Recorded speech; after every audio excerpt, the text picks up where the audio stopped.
C'est une grosse déception ce soir, l'OM termine deuxième en Europa League et devra passer par les barrages face à des adversaires difficiles, mais on y reviendra un peu plus tard dans la vidéo. Défaite 1-0 dans les dernières minutes face à Brighton au terme d'un non-match où on a été dominé dans tous les compartiments du jeu, en montrant aussi une mentalité inadaptée à un match à enjeu comme celui-là, face à une adversité supérieure à celle de notre dernière rencontre. Un match à oublier mais qui pèse lourd parce qu'on va jouer 2 matchs supplémentaires au mois de février, et c'est vraiment dommage parce qu'on était encore premier à quelques minutes de la fin, mais on a fini par craquer finalement assez logiquement par rapport à notre prestation. Dans le débrief, on fera d'abord le résumé et l'analyse du match, avant de passer aux joueurs avec les tops et les flops et les notes. De votre côté, n'hésitez pas à me donner votre ressenti sur ce match face à Brighton. Dites-moi ce que vous avez aimé, si vous avez aimé quelque chose dans ce match-là. Dites-moi aussi ce que vous avez moins aimé parce que je pense qu'il y a des choses à dire, et aussi vos tops et vos flops dans les commentaires. Avant de passer au vif du sujet, on va revenir sur la compo concoctée par Gattuso. On reste sur le 3-4-1-2 avec Klose et Lodi en piston, Paul Lopez dans les buts évidemment. La petite surprise, c'est la titularisation de Bamo Meïté comme axial droit du trio défensif, aux côtés de Chancel Bemba et de Balerdi, puisqu'apparemment Gigot était un petit peu diminué. Au milieu de terrain, Unai est associé à Veretout, Kondogbia débute lui sur le banc. Offensivement, on retrouve le tandem Vitinha-Aubameyang avec Amin Harit en soutien. On commence directement avec l'analyse et le résumé du match, en commençant par une première mi-temps vraiment triste côté marseillais. Brighton a dominé de la tête et des épaules dès le départ en ayant le contrôle du ballon. Ils ont mis en place un pressing qui nous a posé beaucoup de problèmes à la relance. On n'a pas réussi à enchaîner 3 passes sur cette première mi-temps parce qu'on était asphyxié par les joueurs de Brighton. Sur le plan offensif, ils ont réussi à combiner assez facilement dans les petits espaces, à trouver Adingra sur le côté gauche. Il nous a posé des problèmes dans la profondeur et on peut pas dire que Renan Lodi a fait une grande première mi-temps non plus,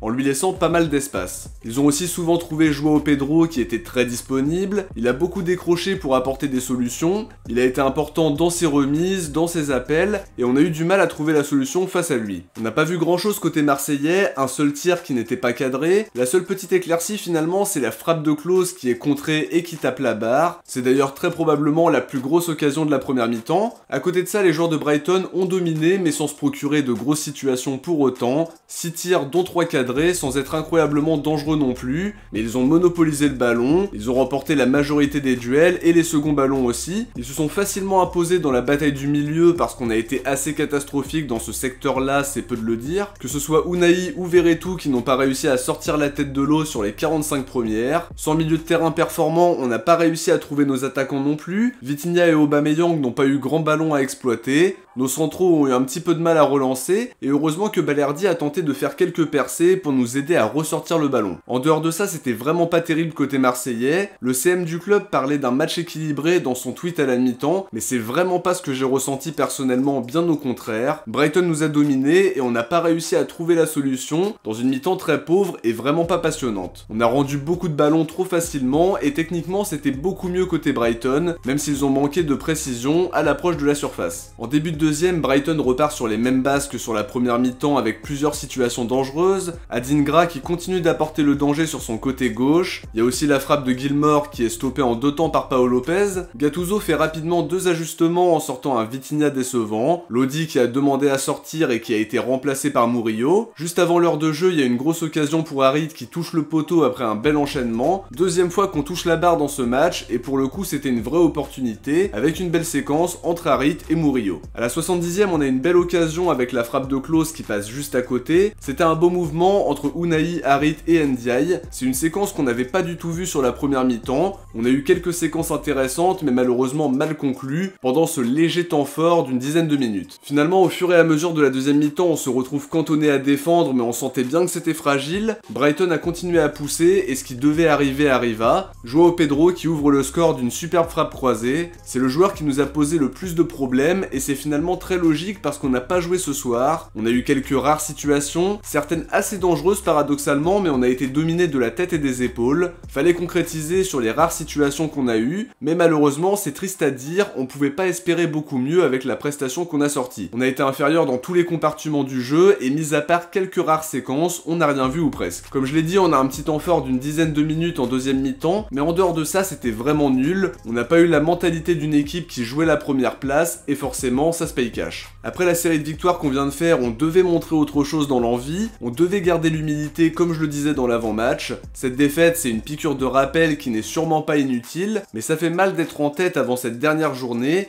et de finir en barrage à 5 minutes de la fin. À nous maintenant de bien finir en Ligue 1 avant la trêve de Noël parce qu'on en a vraiment besoin pour continuer notre marche en avant au classement. La conséquence de cette défaite, c'est qu'on s'ajoute 2 matchs supplémentaires en février. On peut affronter des équipes comme Benfica, Galatasaray, Braga, Feyenoord, Milan, le Shakhtar ou encore les Young Boys de Berne. Ce sera pas simple et ce soir on s'est vraiment compliqué la tâche. Évidemment ça reste faisable, faut pas partir défaitiste, mais en finissant premier, on s'est évité tout ça. On passe au top et au flop en commençant par les tops que j'ai plutôt envie de parler de satisfaction. C'est toujours difficile de parler de top dans un match où l'équipe passe à côté, mais globalement j'ai aimé le match de Balerdi. Il n'est peut-être pas exempt de tout reproche sur la butte de Brighton en ouvrant l'axe, mais en dehors de ça il fait un super match dans ses interventions, à la relance aussi, il a tenu la baraque ce soir même si ça finit par craquer dans les dernières minutes. Même chose pour Bemba qui a lui aussi fait un bon match, souvent sollicité et auteur d'interventions salvatrices. C'était vraiment pas mal comme prestation. On peut ajouter Bamo Meïté qui a fait un match intéressant malgré le contexte compliqué, et faut pas oublier que c'était sa première titularisation. Il a été beaucoup sollicité et je trouve qu'il a fait son match. Globalement j'ai aimé les 3 défenseurs centraux qui ont été très sollicités et qui ont bien répondu même si ça finit par craquer au bout du compte. Je vais aussi citer Pau Lopez qui a fait les arrêts qu'il fallait. Il ne peut rien faire sur le but de Joao Pedro, mais il a été rassurant par ses prises de balles et sur les arrêts qu'il a eu à faire. Klose, je vais pas parler de top, mais je trouve qu'il a été plutôt intéressant par son activité sur le côté droit. Il a eu fort à faire face à Mitoma, quelques montées intéressantes dont une qui a donné lieu à la plus grosse occasion de la première mi-temps avec cette frappe contrée qui frappe la barre. Harit fait aussi partie des relatives satisfactions puisqu'il a apporté les rares décalages sur la deuxième mi-temps. C'est de lui que vient la grosse occasion de la deuxième où il frappe le poteau après un bel enchaînement. Il a montré de l'abattage, mais c'était compliqué d'être beaucoup plus impactant offensivement, puisqu'on n'arrivait pas à gagner nos duels dans l'entrejeu, ni à garder le ballon. Pour les flops, je vais citer Unai, qui a encore été très décevant ce soir, il ne gagne pas un duel défensif, et dans l'utilisation du ballon, ça laissait aussi à désirer. Son attitude me laisse aussi vraiment très perplexe, et pour le coup j'ai l'impression qu'il n'a pas fait un bon match depuis le début de la saison. Là c'est le 3e qu'il enchaîne comme titulaire, et c'est peu de le dire, il n'a pas marqué de points sur ses derniers matchs. Verretou a aussi été catastrophique ce soir, techniquement c'est très compliqué, il a été complètement pris dans l'entrejeu par les milieux de terrain de Brighton, son association avec Unai a montré de très grosses limites ce soir, et c'est vraiment pas rassurant. Je vais aussi citer Vitinha qu'on a quasiment pas vu, notre impuissance au milieu ne l'a pas aidé, mais sur ses prises de balles il n'a rien fait de bon, il n'y a pas vraiment de séquence où je l'ai trouvé intéressante non plus. Dernier flop, Renan Lodi qui a laissé beaucoup d'espace sur le côté gauche, une première mi-temps très compliquée, même si c'était un petit peu mieux au fil de la première mi-temps, ça n'empêche que je reste très perplexe par rapport à ses prestations depuis plusieurs semaines maintenant. On passe aux notes, 6 pour Pau Lopez qui ne peut rien faire sur le but de Brighton mais qui a fait son match, rassurant dans les prises de balles et dans les rares arrêts qu'il a eu à faire, même si les attaquants de Brighton ne l'ont pas énormément sollicité. 6 aussi pour Jonathan Klose qui a été intéressant par son activité offensive, il se procure 2 situations avec le décalage d'Harit en deuxième et c'est lui qui frappe au moment où ça touche la barre en première. Défensivement c'était loin d'être catastrophique alors qu'il avait quand même Mitoma face à lui. 6 pour Bamo Meïté qui n'est peut-être pas le meilleur central ce soir mais je trouve qu'il a fait le boulot pour sa première titularisation. C'était difficile de débuter par un match comme celui-là, il a été beaucoup sollicité mais je trouve qu'il a été convaincant, d'autant plus qu'il avait Mitoma sur son côté donc c'était pas une mission facile. 6 aussi pour Bemba qui a été assez solide derrière, autoritaire dans ses interventions, pas mal à la relance aussi, même chose pour Balerdi qui ouvre peut-être un peu trop l'axe sur le but de Brighton, mais en dehors de ça je l'ai trouvé vraiment bon défensivement, avec des interventions très importantes. 4 pour Renan Lodi que j'ai trouvé en difficulté sur la première période avec Adingra qui avait beaucoup d'espace sur son côté, il s'est un peu rattrapé mais je suis encore pas convaincu par sa prestation. 2 pour Unai et pour Verretou, il y aura pas de jaloux parce qu'ils ont été complètement dépassés dans l'entrejeu, ils ont gagné peu de duels, ils n'ont pas été très justes techniquement et ça nous a pas permis de construire offensivement, j'ai été très déçu de leur prestation. 6 pour Amin Harit que j'ai aimé par son abattage défensif, c'est l'un des rares joueurs à avoir impacté offensivement aussi, il est très proche de marquer après un bel enchaînement mais ça touche le poteau. 4 pour Vitinha qui a été invisible ce soir, pas servi malgré ses appels,